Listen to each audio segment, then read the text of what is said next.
কিছুদিন আগেও আমাদের দাদাদের দেশে বেশ ভাইরাল ছিল ডলি চাওয়ালা আর রাজুদার পকেট পরোটা। আর এখন আমাদের দেশে কেক জাকির আর মিজানের বাতের হোটেল, যে বাতের হোটেল আগে হাউল আঙ্কেলের কাছে ছিল। চৈত্র মাসের শেষের দিকের গরম যেমন মাথা খারাপ করে দেয়, তেমনি এখন মাথা খারাপ করতেছে সব কাপল ব্লগাররা। আমরা এখন আরেক কাছের সাথে ম্যাচিং হয়ে গেছি, দেখছো? হ্যাঁ, খাবেনই তো। 2 কেজি মাটন খেয়েছি।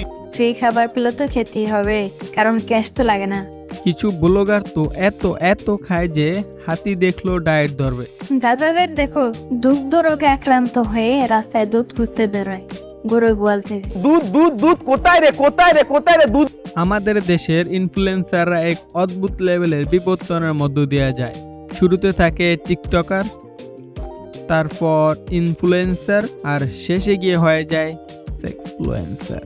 আর কেউ কেউ ভাইরাল হওয়ার পর দিনই লিংক ভাইরাল হয়ে যায়।